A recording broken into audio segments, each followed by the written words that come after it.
Hello YouTube, this is Alston with the securitycameraguide.com, and today I wanted to take a few minutes to answer the question, do video doorbells use data?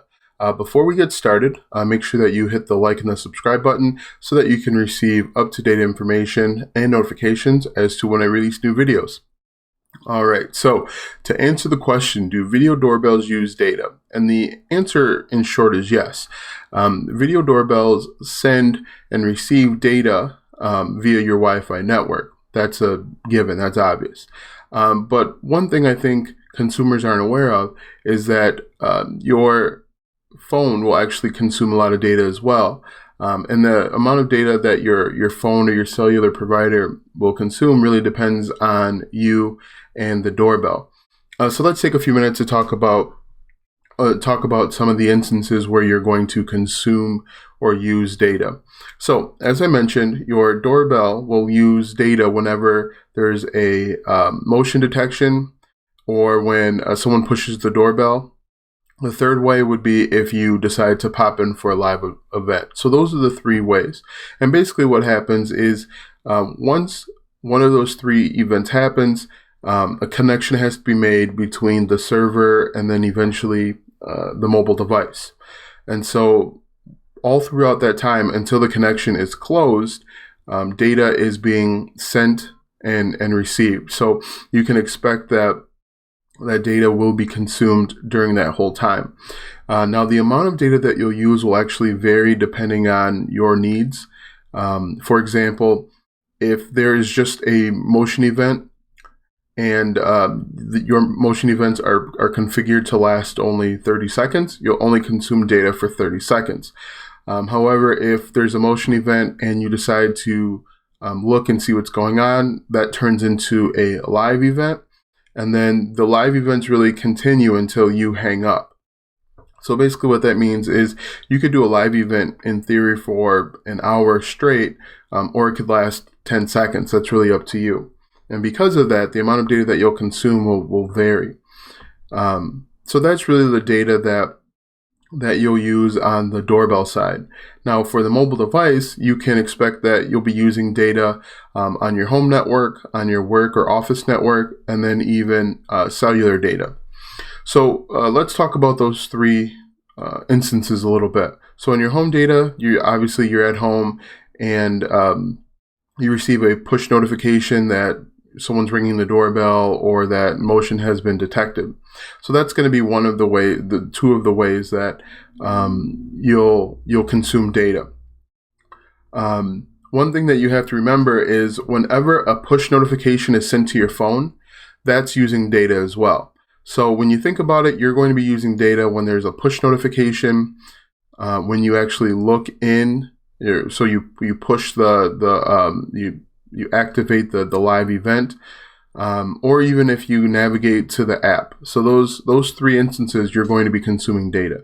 You actually will wind up consuming a good amount of data, especially when you first start or you first install your camera because it's new and exciting. Over time, you'll realize that looking at every event may not be necessary, but in the beginning, you're going to consume a lot of data. So just know that whenever you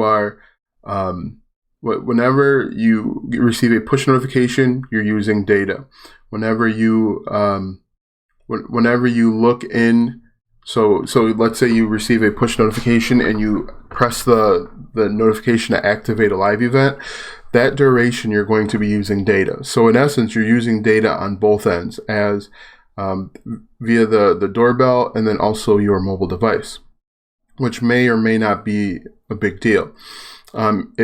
It's not really a big deal if you have unlimited data, an unlimited data plan with your internet service provider or your mobile device provider. It can become an issue if you don't have unlimited data with your mobile, your cellular provider, because that begins to add up. A couple things that can happen if you do not have unlimited data plan, your mobile device provider can throttle your connection, so basically slow it way down, which will cause even more issues when you're trying to pop into your video doorbell. You could actually receive overage charges. Basically, they allocate another terabyte or gigabyte of data, and then they charge you $15 or $20 more for that. Those are really two of the major things that happen now. I would say in the past they would just stop allowing you to use data for the rest of the month, but then someone realized that there's more money in actually charging people to let them use more of the data. So those are two of the probably the worst things that could happen if you're consuming data via your cellular network. If you are using data at your home or office, just know that your manager or the IT department can, in theory, see what you're looking at. So that might be something that you should be cognizant of as well. If your management or your IT department's pretty strict on what you can and cannot use their internet service for, you want to make sure that you are not looking at your doorbell if that's against the rules. And the final thing is the ISP provider, internet service provider. They may have limits as well, data limits. So just be aware of the different limits that you have. The next question would obviously be then is, how do I check my limits? How do I know how much data I'm consuming in a given month, week, or day? Now, your internet service provider, both for your home and for your mobile device, they have ways that they're tracking it. And if you go on their portal or their app, they'll usually have an estimate as to the amount of data that you've used to this point in the month. The data may not necessarily be the most accurate, but it's a good estimate for you to use if you're not sure. There are also ways that you can track your internet usage. There are a number of pieces of software that are out there that you can do that with. There's also software or different ways that you can actually do that if you're using a Mac or a PC. So there are a number of ways that you can track and monitor your data.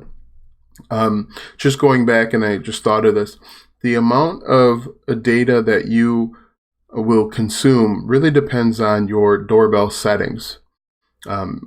If you have your doorbell set to the highest sensitivity, it's going to ring, it's going to alarm or create more events, which is going to use more data.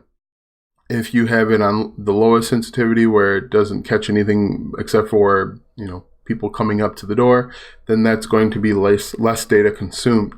It also varies based on what happens during your live event. So let's say someone rings your doorbell, you pop into a live event, and if you decide to activate the two-way audio so that you talk to the person talks back to you, that's going to use more data than if you just listen in. So there are a lot of variables that you should consider when you're trying to figure out or answer that question, do video doorbells use data? But to summarize, yes, they use data. The doorbells themselves will use data on your Wi-Fi network. When you're using your mobile device, you could be using data either on your home network, your office network, or even your cellular network. So I think that's it for today. Once again, this is Alston with the securitycameraguy.com.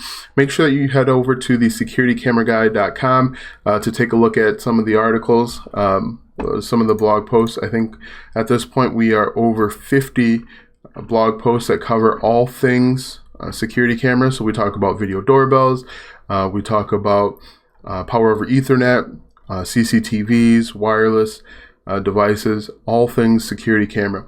And before I let you go, make sure that you hit the like and the subscribe so that you can stay up to date on all of my YouTube videos. So this is Alston with the Security Camera Guy. Thanks for watching.